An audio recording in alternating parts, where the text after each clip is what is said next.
How to add reverb in Djay. In this video, I'm going to show you how you can easily add it. First of all, open the application. Now here in the middle, you can see this FX button. Simply tap on this FX button.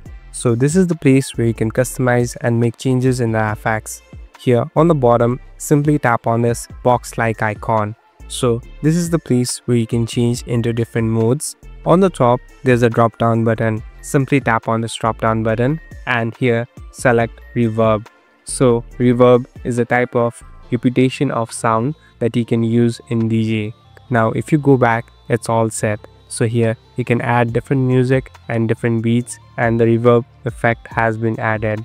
Thank you for watching this video. I hope this video will help you.